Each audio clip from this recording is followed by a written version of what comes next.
Hello, everyone, and welcome to another episode of Mikey on Mute. As always, I am your host, Mikey, coming off mute for another adventure.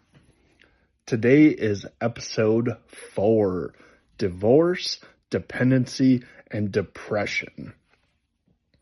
As always, I am not a licensed therapist. This is just a guy that's speaking out what happened to him from his own perspective, get some things off my chest, open up that conversation, breaking that stigma.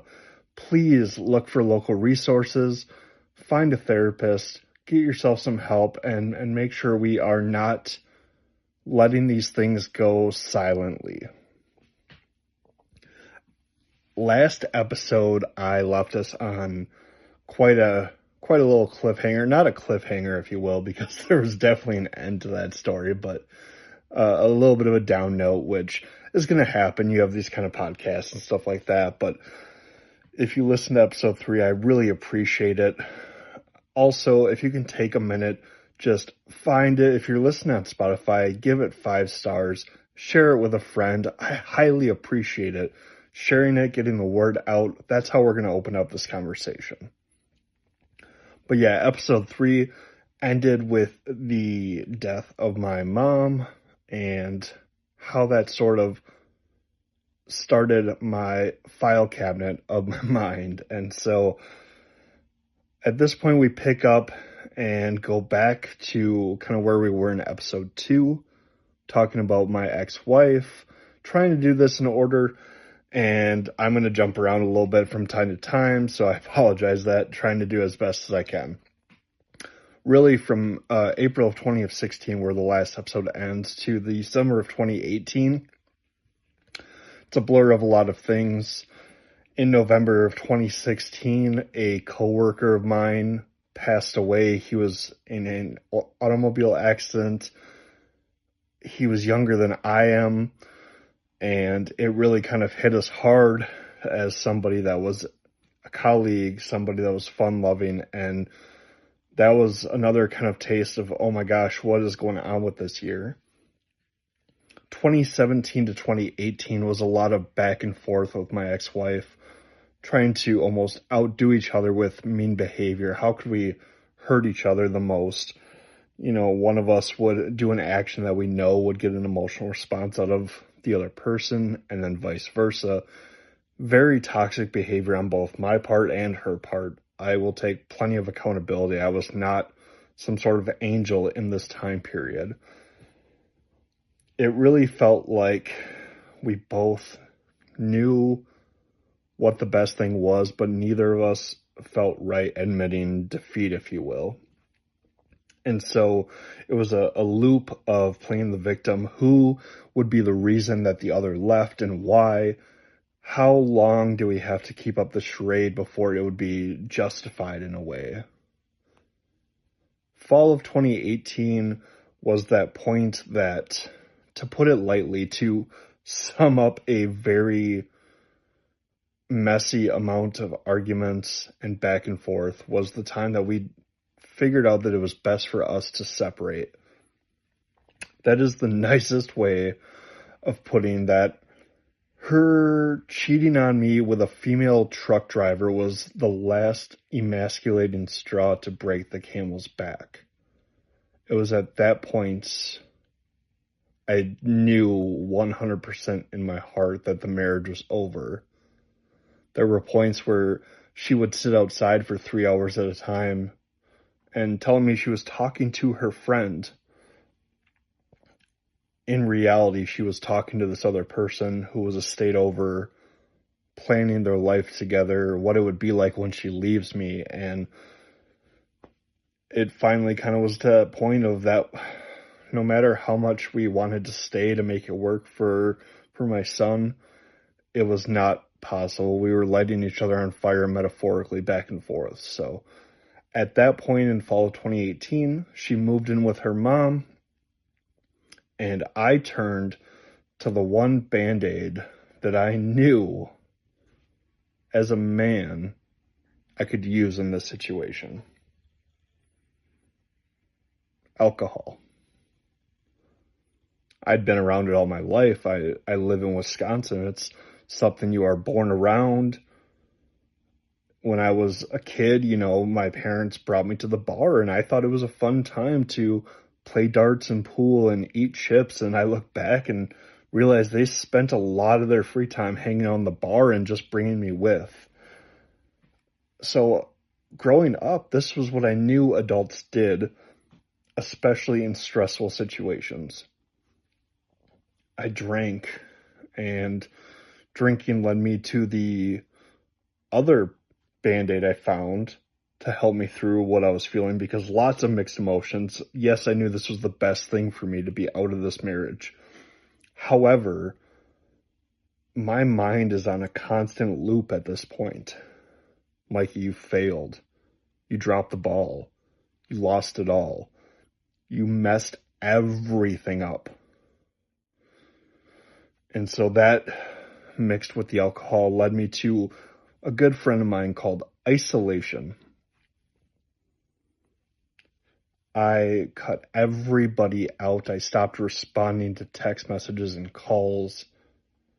I didn't make plans to go around anybody. The only time I was around anyone else, and it's not funny, I apologize for the laugh, but the only time I wasn't isolating was when I was trying to throw in jabs, even after we were separated. That involved a lot of, the only person I would talk to was her best friend at the time.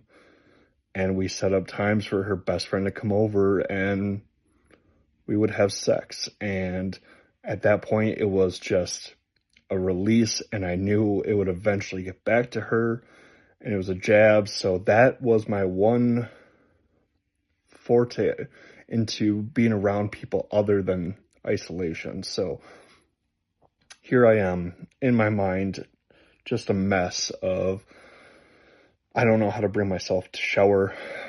I am drinking because that's what I know you do. I'm isolating, and it just felt like the only time I didn't want to drink was when I was around my son, which is good. I'm glad that wasn't the time I wanted to. It was still a glimmer of light in my life at that point. So most days when he was around, it was good, except for this one day, and I remembered it. We're watching a movie, and just, it's a great day. Like, work went well. I'm in a good mood. We're watching a movie. I had made dinner, and I think it's going to be one of those nights that, hey, life is really, really going in a better direction, and I should be excited about the future. That stopped as soon as my doorbell rang. Very strange, because not only was I isolating from everybody, but most of the time no one came to my door anyway. So it was very strange. It was 6 or 7 at night. I can't remember, but it was the time I was home with him, and I go to the door and I open it, and it is this man that just, there's nothing scary about him. There's no identification. He's not a police officer. He's not, in a suit or anything, just kind of like a button-up business casual. And I'm wondering if I'm about to be told about their Lord and Savior or what is about to happen. And instead, he asked me, "Are you blah, blah, blah?" And he gives me my full name. And yeah, I mean, that's me. Without thinking, just, yes, that's my name. How's it going? How can I help you? Got served that day. She served me divorce papers. And I think that's when it kind of hit me. And I went into, like, very defensive. How dare she serve me when she knows he's going to be here? She could have done it on days when she knew he wouldn't be here. And yet, it was another jab. Like I said, it's been a boxing match for years. And that day was just, it was very irritating, and it ruined what was feeling like such a good day. And that's on par. She knows what buttons to push in order to get that emotional response. And it's one of those days that's going to be burned into my head, even though I have this pattern of blocking out, trauma blocking, whatever happened that I don't want to think about, that I don't want to process. Like we talked about last episode, that should be on my mind, right?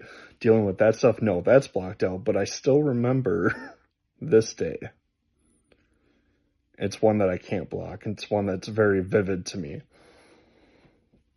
And like I said, just that weird innocence of that person, and I don't blame them. That's their job. It's their job to serve people. But I guess I just expected someone more intimidating. I don't know if it's movies or media in general or society, but it wasn't like a sketchy parking lot that we met in. It wasn't anyone that was going to beat me up or threaten me. Just a normal looking person in business casual clothes that showed up to my door and completely ruined one of the best days I had at that point. I say it's a blur, and it kind of continues to be a blur as we fast forward to 2019. I'm still coping with my emotions by not going to therapy, by drinking, isolating. And I decide that I need to network. Not for the reason that you would think, though. It wasn't to reach out for a support system and find others that might be going through things. I wanted to network because I needed some external validation. I was feeling very lonely by my own doing with the isolation and going through the divorce. And every day was just another process of you messed up, drink, and the circle never ended. So I needed something else to get me going, to keep me going, if you will. I had my boys. They will always be a reason for me to keep going, but I needed something else in my life, and I didn't know what that was going to be. So I went on to Kik, which was a messaging app. It might still be one. I don't know. I'm not very good with keeping up with what's up on the apps when it comes to dating or messaging or group, finding groups and all that stuff. I think a lot of stuff maybe has gone to Discord and all that, but went on Kik, and ultimately my goal was a few things. So one, find somebody that could talk to me online and listen to me vent and give me the validation I need. Not only did I need validation for my looks, but I needed validation that I was in the right, that my ex-wife was 100% of the problem, and if I told them my story, they would agree with me. And the second thing I was looking for was someone who was a complete 180 turn from what my ex-wife was. I took all the qualities that she had, and I wanted somebody that was the complete opposite. I didn't want anything to do with her. I wanted to surround myself with people that were not her.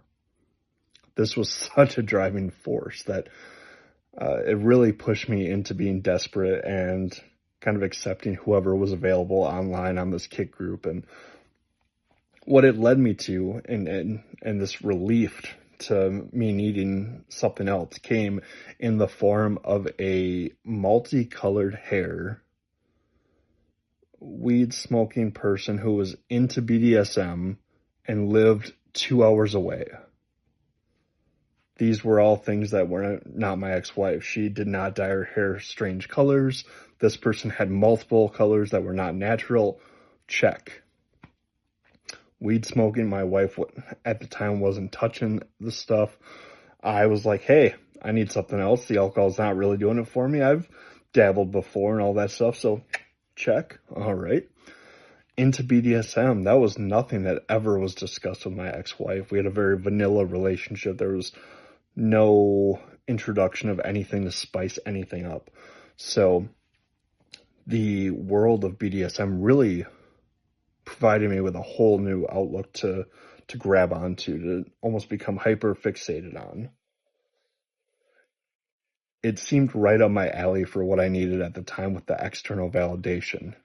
Here was somebody who was talking to me about being my submissive and doing everything I needed, very slave-like, and just telling me all the words I wanted to hear. I got introduced to impact play using floggers and canes and other things that just helped me be able to feel in control of the situation when it comes to providing or inflicting pain. Granted, in a consented way. These were all consented and talked through scenes, but it gave me some sort of confidence in a way that I was in control of inflicting the pain versus my life, which is basically being a masochist in a way and taking the pain. So, and then living 2 hours away, it was somebody that my ex-wife was not going to run into. It was a world I could escape to and not be around. Instead of isolating at home, I might as well isolate 2 hours away. So here I jumped into this situationship, if you will, and immediately started ignoring red flags. This person eventually, very quickly, lost their job, said that their job unfairly fired them, that there was a mistake. And I believed them. I said, okay, yeah, damn the man, there's definitely a mistake happening there. That makes sense. Next red flag, leaving school. They were in school for cosmetology, gave me a sob story about how they showed up in mismatched black outfit. The pants weren't quite up to code on what the school said, and apparently this was not the first time it happened, and that it was an unfair thing to do, but that they had let her go, basically, from learning, that she would not be attending anymore due to dress code violations. Again, I stood in the corner of this person I had just barely met and said, that's ridiculous. How dare they? You're going to be, a cosmetologist to the stars, and just really pushing them to the moon. I ignored a loss of placement with her child. That one still boggles my mind. Her ex-husband was getting more placement and more custody. I was being fed lies about how the court system was a scam.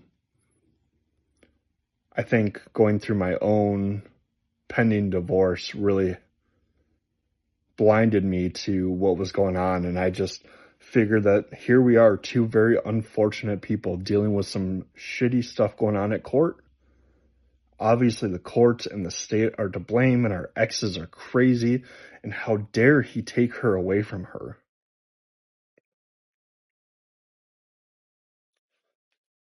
At this point, I am supporting this person's dreams and belief as far as pushing them to the moon. I'm ignoring every red flag possible. I personally am using marijuana to mask things instead of to relax and chill. I think there's a very responsible way as an adult to use cannabis. I think there's a lot of benefits in different ways. This was not me using it in a responsible way. This was me saying, hey, I don't want to feel anything. I don't want to feel anything. I don't want any emotion to come near me. Alcohol wasn't working anymore, so I was going to get high enough to not feel. Got to a point that when she lost her apartment, I said, hey, just come stay by me. Not a worry. Threw caution to the wind and invited this person I barely knew to stay here. Again, ignoring a red flag that she got kicked out of her apartment for not paying because she didn't have a job, she wasn't going to school, and etc., etc. So here I am thinking that I am in a whole new phase in life. And what it really was me lying to myself and masking everything with overuse of cannabis and alcohol, and just trying to continually say, hey, if it can happen to this person, it can happen to me. We're the same type of person. This is the situation I'm supposed to be in, not the one I was with my ex-wife. And looking back, that's scary. It's not a proud moment for me, that phase of my life, that section of my life. The fact that I made it through alive and with my children in my life still is amazing to me. There are a lot of days where that inner critic comes in and tries to tell me I don't deserve it, that I probably shouldn't have made it out at that point. And some days it's hard to disagree with that inner critic.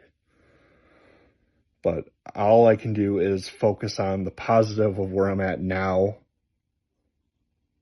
how it worked out for me in the end, and that I'm here to tell this story to you. As we go into the fall of 2019, my divorce is finalized in October. I still strongly believe that I was 99% in the right with things, that my ex-wife was completely wrong. And I just felt like the world was owed to me. I was glad to have any win that I could in court or with her. In life, I was anything that could make me justified and feel like I made the right decision. I was being fed that by people that were surrounding me with whatever I wanted to hear, whether it was this person I found online or new acquaintances that I were calling friends that were not really friends, but people that were basically yes men around me. Due to some arguments with her, the placement couldn't get figured out. She would not agree to having a regular sort of schedule with the days that we would be splitting. So we let it go to court, and we got a very weird schedule that has, 1 day here, 3 days here, 2 days. It's very strange, but it worked. It was something that we got out. And the divorce is finalized, and I know that it was a big victory for both of us, both me and my ex-wife. It's something that, looking back, we both have admitted should have happened much earlier. Maybe we shouldn't have got married in the first place.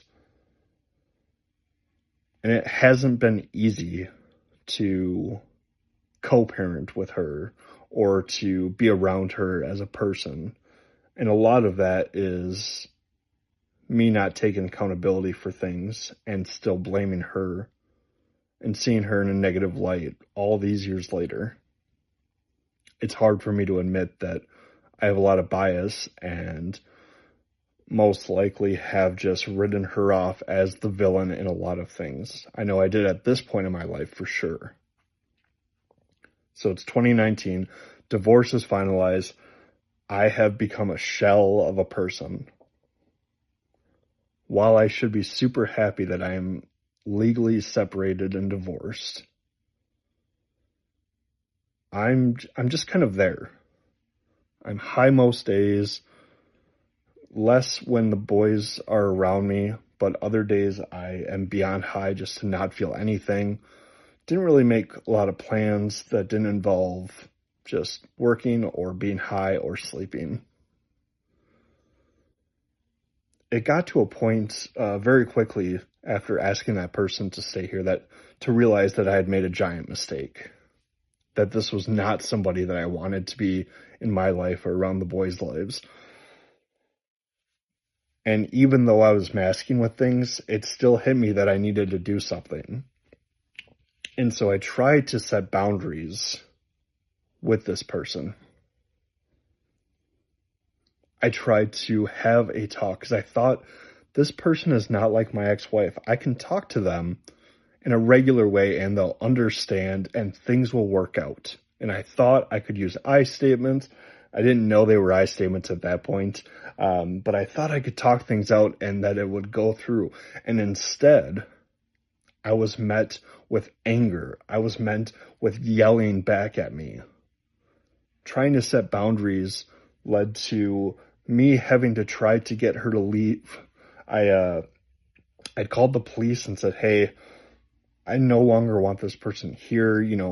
This was a bad idea," and was basically told by the police that since I had invited them to stay, that they couldn't remove her. She would have to leave on her own. She hadn't done anything illegal. So that was a brick wall. Calling them led to more yelling. How dare I call the police on them? And so it was this vicious cycle of yelling and smoking to deal with that, and then yelling because we were both high, and then passing out and half making up because we were so out of our minds, and then just more fighting, and I'm exhausted just telling the story. At this point, uh, weed's not enough, and I am asking acquaintances for something else, and it turns into pain pills. So I go from alcohol to weed to pain pills, and something to take the edge off, something to not feel.